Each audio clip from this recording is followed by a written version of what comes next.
The conference chamber aboard the diplomatic vessel was a study in contrast. Sterile metal walls softened by flowing tapestries of an alien origin, dim human-friendly lighting punctuated by the cool glow of bioluminescent flora in the corners. Seated across the long, curved table was the alien emissary, her luminous amber eyes fixed unblinkingly on the man before her. Commander Elias Vance had encountered many strange things in his years of interspecies negotiations, but nothing quite like this. He shifted uncomfortably in his chair, feeling the weight of his own disbelief pressing against him like an unspoken force. Across from him, the alien girl sat poised, hands folded over the smooth fabric of her ceremonial robe, her expression one of absolute conviction. "You misunderstand me, human," she said, her voice carrying the strange melodic undertones of her species. "Just one child isn't enough. We need to make many more." Elias exhaled slowly, pressing his fingers to his temple. He had expected discussions of trade, military alliances, maybe even technology exchanges. Instead, the Zalari representative had greeted him with a proposition so bold, so utterly surreal, that he still struggled to accept it as real. "I think we need to go back a step," he said carefully, choosing his words as one might when defusing an explosive device. "Are you asking for a—" He cleared his throat, gaze flickering to the other alien diplomats who remained silent, observing. "A breeding agreement?" Her head tilted in that distinctly inhuman way, dark violet hair shifting over smooth, lavender-hued skin. "Yes." A single syllable so casually delivered, yet it carried the weight of an entire civilization's survival. Elias resisted the urge to push back from the table, to laugh, to reject outright the notion that had been thrust upon him. But the gravity in her expression kept him anchored. "You must understand," she continued, "our species is dying. We have no natural method of genetic recombination. Over countless generations we have relied on controlled replication, selecting only the most viable traits. But something went wrong. Our genome is collapsing. The only viable way forward is external recombination, and after extensive study, we have determined that humans are the closest biological match." Elias glanced at the reports they had provided earlier. Dense genetic data, theoretical models, projections of extinction within mere centuries. He had skimmed it, assuming their request would be for genetic samples, maybe controlled hybridization via laboratory means. But this? "We need more than a single contribution," the alien girl continued. "One hybrid child would be an anomaly. A curiosity. That is not a solution. We require a new generation, one that will truly integrate our species into survivability." Elias met her gaze, searching for some hint of jest, some indication that this was a negotiation tactic designed to provoke. But her face remained composed, determined. "This is not how humanity functions," he said finally. "We do not force people into arrangements like this. Reproduction isn't a transaction, it's—" He hesitated, trying to translate a deeply personal, emotional concept into a language of logic and necessity. "It's a choice. A deeply personal one." The alien girl frowned, an expression that seemed more thoughtful than displeased. "You place a great emphasis on autonomy. That is inconvenient." "Inconvenient," Elias repeated, baffled. "Our survival should be paramount," she stated simply. "Your people value altruism, cooperation. We assumed this would be seen as a mutual benefit. Humanity will be shaping the future of our species, forming bonds that will tie us together for generations." Elias clenched his jaw, his mind spinning through the implications. Would humanity see it that way? Some might. There would be those who viewed it as an unprecedented opportunity. Scientists, visionaries, politicians eager to secure favor with an alien race. But others would call it unnatural, exploitative, dangerous.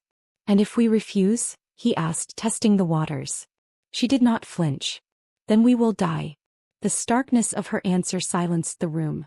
Elias leaned forward, exhaling through his nose.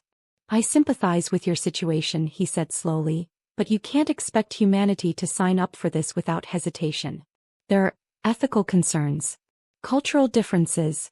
She studied him, considering his words with that unsettling intensity. "Would you deny an entire species a future because of discomfort?" "It's not that simple," he countered.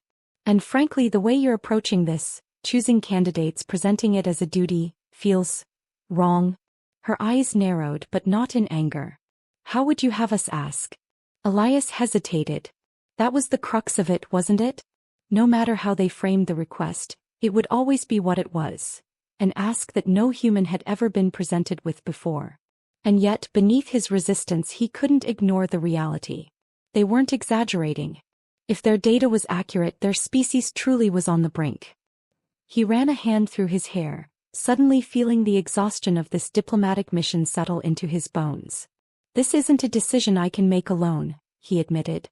It's not even a decision for a handful of diplomats. It's one that involves all of humanity. Then let them decide, she said simply. The weight of her statement hung between them. Elias had the distinct chilling sensation that no matter how this conversation ended, the question had already been set in motion. A chime sounded from the console embedded in the table, breaking the silence. A signal from the bridge. The other diplomats stirred, murmuring in their native tongues. The alien girl stood, smoothing her robes. We have already taken steps to begin formal negotiations with your governing bodies. But understand this, Commander Vance. Our time is limited. We cannot afford delay. Elias rose as well, feeling the diplomatic stiffness return to his posture. And I can't promise you anything beyond open discussion. Her lips curved, not quite a smile but something like understanding. That is a start. She turned, walking toward the exit, her advisors following in perfect synchronization. Elias remained standing, watching them go, the enormity of the situation pressing in on him from all sides. A species at the edge of extinction. A proposal that defied all precedent. A choice that could alter the future of both their civilizations. He exhaled slowly. This was only the beginning. The debate ignited like wildfire. Within hours of the Zalari proposal reaching human governments, every network, forum, and diplomatic channel buzzed with speculation, outrage, and intrigue. Words like biological imperative, genetic duty, and interplanetary ethics were thrown around by experts and opportunists alike. Some saw it as humanity's responsibility, an unprecedented opportunity to cement an alliance with an advanced species. Others called it coercion, an exploitation of human agency masked as survival. Elias Vance watched it unfold from the cold sterility of the diplomatic vessel's observation deck, his reflection cast against the deep void beyond. He had delivered the message, played his role as mediator, but the weight of it still pressed against him like an unrelenting tide. The world was deciding, and yet it felt deeply personal. Footsteps behind him broke his thoughts. He didn't turn. Let me guess. There's been another petition? Kaylee, the Zalari envoy, stopped a few paces away, the ambient glow of the ship's artificial ecosystem casting a faint shimmer across her skin. Another 100, actually. Her tone held no humor, only the quiet patience of someone accustomed to waiting centuries for results. The discourse is vigorous. That's a polite way of putting it, Elias muttered. He finally turned to face her, taking in the calm certainty in her expression. You expected resistance. I expected confusion. She took a measured step closer. Your species is deeply individualistic. It is both your greatest strength and your greatest complication. We value choice, Elias corrected. Reproduction isn't a mandate. It's deeply personal. Kaylee studied him, her amber gaze sharp. And yet, faced with the potential extinction of an entire species, you hesitate. Because it's not a simple yes or no question. He folded his arms. You're asking people to contribute not just genetics but identity, legacy. You're asking them to create something they'll have no control over for people they don't understand. And then there's the ethical side. What does humanity get in return? Are we just supposed to give without assurance of what comes next? A flicker of something crossed her face. Was it frustration? Disappointment? Survival is its own return. Not for us. Elias shook his head. Not in the way you mean. For a moment, the only sound was the faint hum of the ship's life support systems. Then Kaylee exhaled, an approximation of a sigh she had likely learned from studying humans. We are not asking you to abandon autonomy. We are seeking a partnership. Some people see it as an obligation, Elias said. Others see it as a threat. He turned back toward the viewport. And then there are those who see it as an opportunity. She moved to stand beside him, her presence composed, unwavering. Do you? The question hung between them. He wanted to dismiss it outright, to claim neutrality, to remain the observer, the diplomat. But something about the way she watched him, expectant yet patient, made honesty feel inevitable. "I don't know," he admitted. "I understand the logic. I feel the weight of it. But I also know what happens when choices like this are rushed. When politics and desperation turn people into commodities." Kaylee considered his words before speaking. "We are not taking anything from you. We are asking for a shared future. Offspring are not assets. They are the bridge between what was and what could be." Elias glanced at her then, something unreadable passing between them. The Zalari were not an unfeeling race. He had seen the way they moved together, how they valued harmony, how survival to them was not a personal struggle but a communal responsibility. And yet, there was a profound gap in understanding between them and humanity. A chime from his communicator broke the moment. He pressed a finger to his earpiece. "Commander, there's been an incident." His stomach tightened. "What kind of incident?" "Security breach on the diplomatic channel. Someone leaked classified negotiations. There's a faction forming, calling themselves Human Sovereign. They're against the agreement. And they're not interested in peaceful protests." Elias swore under his breath. "Casualties?" "Not yet. But there's chatter about a direct intervention. We need you back on the bridge." He shut off the channel and turned to Kaylee, who had been listening intently. "And so it begins." She didn't flinch. "Fear breeds desperation. It is no different among my own people. It's different when fear turns into action." He started toward the exit, pausing only briefly. "This was always going to be complicated. But if your people expect humanity to fall in line, they've underestimated us." Kaylee met his gaze. "We never expected you to fall in line, Elias. We expected you to decide." He nodded once before striding from the room. This was no longer just a negotiation. It was a turning point. And no matter which way humanity chose, there was no going back. The air in the command center was thick with tension. Screens flickered with real-time reports. Protests on Earth, intercepted transmissions from anti-alien factions, and diplomatic communiques from governments still struggling to find a unified stance. Elias stood at the center of it all, his fingers pressed against the console's edge, jaw tight as he absorbed the weight of what was unfolding. The world had heard the Zalari's request. And now the world was deciding. Kaylee stood beside him as poised as ever, but he could see the subtle shift in her posture. The way her fingers curled ever so slightly, the careful way she breathed. This was not just another diplomatic exchange. This was survival. "The Human Sovereign faction isn't just protesting anymore," one of the intelligence officers reported. "They've issued a formal declaration. Any human who collaborates with the Zalari is a traitor to their species." Elias exhaled through his nose. "How organized are they?" "Enough to be dangerous. They've started targeting research facilities that agreed to genetic compatibility testing. No casualties yet, but it's escalating." He turned to Kaylee. "Your people need to understand, this isn't just political resistance. It's fear. And fear is unpredictable." She met his gaze with the same measured intensity she always did, but there was something else now. Something deeper, an unspoken recognition that they were standing on the edge of a precipice. "And your people must understand that we cannot wait forever." Elias let out a slow breath, rubbing the back of his neck. "The Council wants a controlled program. Volunteers only. Ethical oversight. Long-term studies. No mass-scale agreements until we know the full implications." Kaylee's expression didn't shift, but he caught the faintest flicker in her gaze. Disappointment. Not anger, not frustration. Just the quiet realization that time was still a luxury they could not afford. "I will take this to my people," she said finally. Elias hesitated. He had spent weeks entrenched in these negotiations, wading through the chaos of human politics and the unyielding urgency of the Zalari plight. And through it all, Kaylee had been there, unwavering, relentless in her purpose. But he could see the strain now, the weight pressing down on her shoulders as heavily as it did his own. "This isn't a refusal," he said. "It's just the only way humanity can accept something like this. Rushing it will only strengthen the opposition." Kaylee studied him for a long moment before speaking. "And what of you, Elias?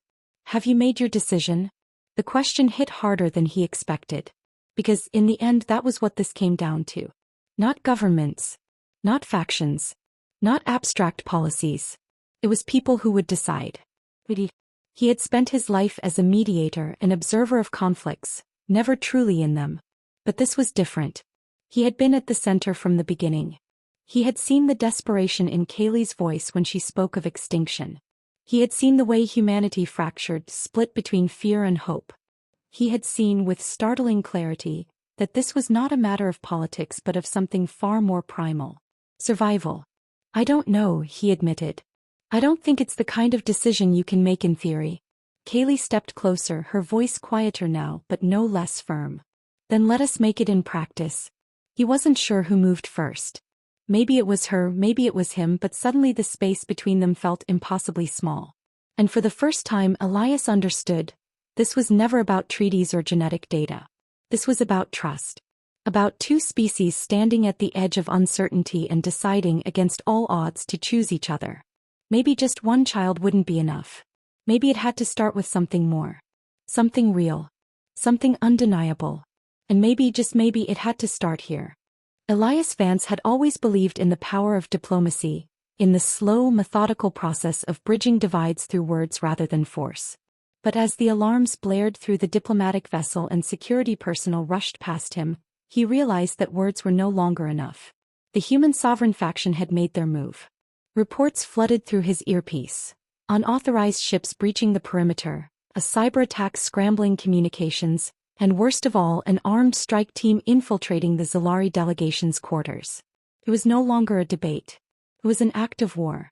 Elias ran through the dimly lit corridors, his mind racing through worst-case scenarios. He had known resistance would escalate, but he hadn't expected them to act so soon, nor so aggressively. They reached Kaylee. He didn't let himself finish the thought. The security checkpoint at the intersection leading to the delegation's wing had been compromised. Guards lay unconscious, the bulkhead doors forced open. Smoke from a discharged weapon lingered in the air. Elias drew his sidearm and moved cautiously, his breath controlled, his pulse steady despite the urgency in his step. Ahead, voices sharp, commanding. Human. Not your fight, Vance. He turned the corner and found himself staring down the barrel of a rifle. The man holding it was Lieutenant Gregor Shaw, a former Marine turned ideological hardliner, his expression a mask of grim conviction. Behind him, two other operatives held Kaylee and one of her advisors at gunpoint. Elias took a slow step forward, lowering his own weapon slightly but keeping his grip firm. You don't want to do this, Shaw. Shaw exhaled sharply. You don't get it, do you? They're not us. They never will be. We let this happen, and what's next? Human colonies flooded with half-breed alien children? Our genetics diluted for the sake of their survival? Elias clenched his jaw. This isn't about purity. It's about survival. You think you're protecting humanity, but all you're doing is ensuring we stand alone when the time comes. Shaw's eyes darkened. Better alone than compromised. Elias had seconds to act. He saw Kaylee's gaze flicker to him, not with fear but with understanding. Trust. She didn't plead, didn't struggle. She waited. He fired first. The shot wasn't fatal. He had aimed for the shoulder and Shaw collapsed with a grunt of pain. The second operative reacted too slowly and Elias closed the distance, striking him hard across the face with the butt of his weapon. The third turned his rifle toward Kaylee in a desperate last attempt, but she moved before he could fire. One fluid motion, her hand striking a point at the base of his skull, sending him crumpling to the floor. Silence. Elias exhaled, his pulse finally catching up to him. Shaw groaned, gripping his wounded shoulder, but Elias ignored him. His attention was on Kaylee, on the way she straightened, composed despite the chaos. You all right? He asked. She tilted her head slightly, a trace of amusement in her eyes. I should be asking you that. Elias huffed a quiet laugh, then sobered. This isn't over. No, she agreed. It's only just begun. He looked down at Shaw, at the man who had once fought alongside him, who had once believed in the same ideals. Fear had twisted that belief into something else. Something dangerous. Elias holstered his weapon. We take him in. We send a message. This isn't how humanity decides its future. Kaylee nodded, stepping closer, her voice quieter now. And what of you, Elias? Have you decided? He met her gaze, the weight of everything they had been through settling between them. The answer wasn't easy, wasn't simple. But he knew one thing for certain. I'm done standing on the sidelines. Kaylee's expression didn't change, but there was something in her eyes. Something like approval. And in that moment, Elias knew. The future wasn't just something they would negotiate. It was something they would fight for. The council chamber aboard the diplomatic vessel was silent, yet the air thrummed with tension. Representatives from Earth's major governments appeared on holographic displays, their faces etched with uncertainty, debate, and in some cases outright hostility. Across from them, the Zalari delegation sat composed, their luminous eyes watching, waiting. At the center of it all stood Elias Vance, flanked by Kaylee. The attack had changed everything. Before, this had been a negotiation, a tense but structured debate about the future of two species. Now it was a crisis. The human sovereign faction had made sure of that. Their attempt to assassinate Kaylee had not only failed, but it had also shattered the illusion that humanity was merely considering its stance. This was no longer a philosophical dilemma. It was a choice between cooperation and conflict. Elias had spent his career brokering peace, but he had never seen a room so precariously close to collapse. We cannot ignore the aggression of these radicals, one of the United Nations representatives declared, his voice tight with controlled anger. An attack on a Zalari diplomat aboard a neutral vessel is an attack on all of us. And yet, came a clipped response from a North American senator, we also cannot pretend the concerns of the human sovereign faction are baseless. We are being asked to fundamentally alter the trajectory of our species. That isn't a decision that should be made in the heat of violence. Elias kept his expression neutral, but the frustration simmered beneath the surface. It's not just about a decision anymore. We're at a crossroads. If we let this attack drive us apart, we give the radicals exactly what they want. He turned to Kaylee, whose presence remained as steady as ever. The Zalari came to us in good faith. They need our help. But make no mistake, we need them too. If not today, then someday. We can either choose to be part of something greater, or we can isolate ourselves and wait for the universe to force our hand. A murmur rippled through the chamber. The words were not new, but the urgency behind them was. The factions had been drawing their battle lines for weeks, but now those lines had real consequences. Kaylee finally spoke, her voice measured, resonant. Your history is filled with moments like this. Moments where you stood at the edge of uncertainty, faced with the unknown. Every time there were those who resisted, who clung to what was rather than embracing what could be. And yet humanity has always moved forward. Her golden eyes swept across the chamber. This is another such moment. You can fear it, or you can build from it. Silence followed. Elias glanced at the holographic faces, at the subtle shifts in expression. Doubt. Calculation. Hesitation. But no outright refusal. It was something. Then a voice, cold and familiar, cut through the stillness. And what guarantees do we have that humanity won't be made obsolete? Elias turned to see Gregor Shaw, his arm bound in a sling, standing at the edge of the chamber. He should have been in detainment, but someone had allowed him to speak. Perhaps as a final act of resistance. Or perhaps because the fear he represented still held sway over too many minds. Shaw's gaze locked onto Elias, challenging. You say this is a partnership. But what happens when the Zalari don't need us anymore? When the children born of this agreement look to them as their people, not us? When we become secondary in our own evolution? Kaylee did not so much as flinch. Survival is not a competition. Shaw's lip curled. Spoken like someone who's already winning. Elias stepped forward before Kaylee could respond. You don't speak for humanity, Shaw. You speak for a fear that has held us back for centuries. But fear isn't going to save us. And it won't define us.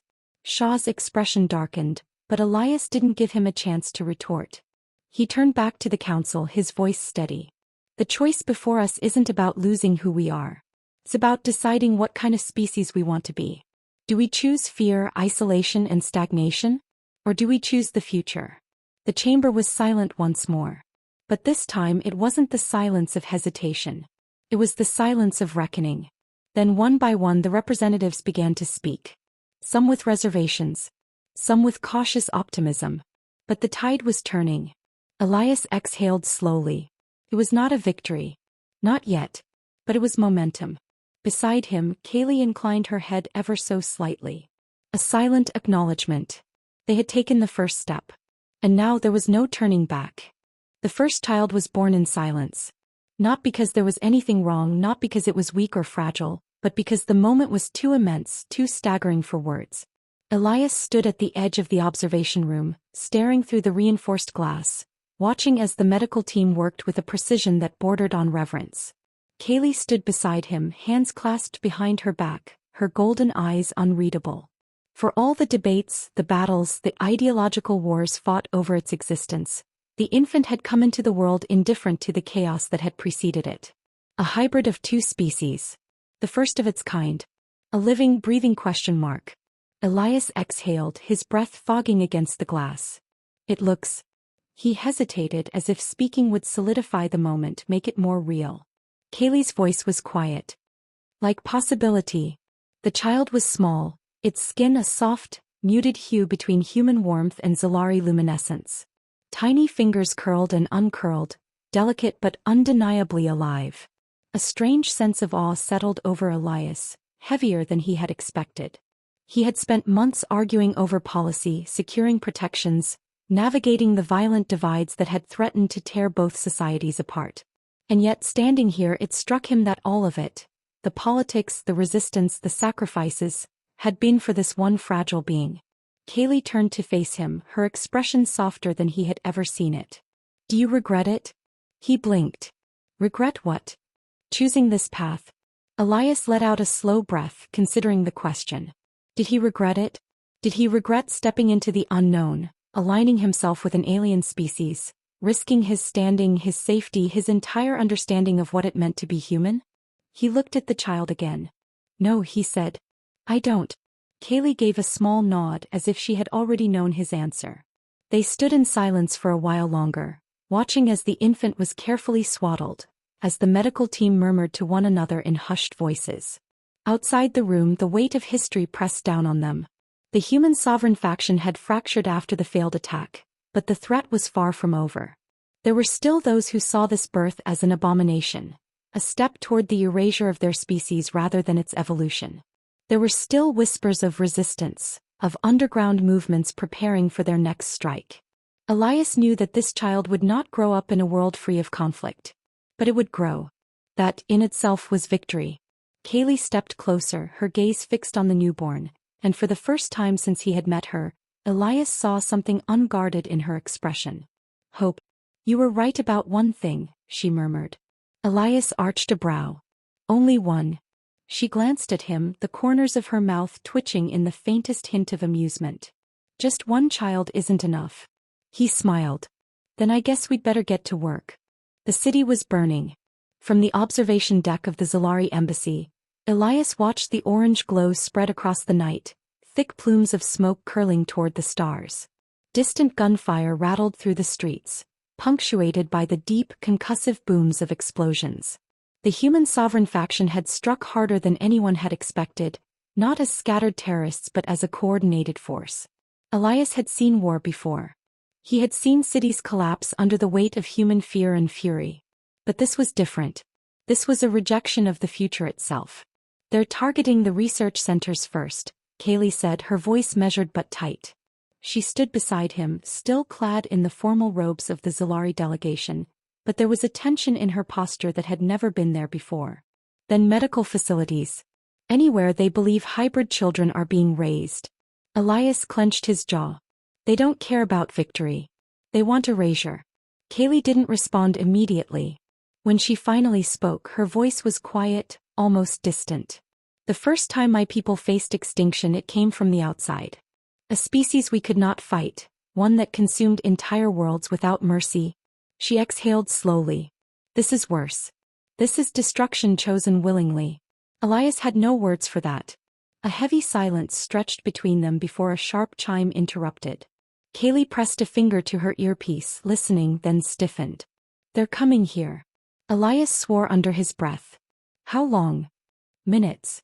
The embassy was well defended, but it wasn't a fortress. The sovereign forces had already torn through 3 other major strongholds. If they got inside, there would be no diplomacy, no negotiations. Only blood. Kaylee turned to him. You should leave. Elias stared at her, disbelieving. Not a chance. This is not your fight. The hell it isn't. He took a step closer, meeting her gaze. You think I've come this far just to run? Her eyes searched his face, unreadable as ever, but she didn't argue further. Instead, she reached out, gripping his forearm briefly before turning toward the exit. Then we stand together. The embassy staff was already evacuating, but a small contingent of Zalari warriors remained, their bioluminescent markings shifting in patterns Elias still couldn't fully read. They were not soldiers in the traditional sense, but they were ready to defend their own.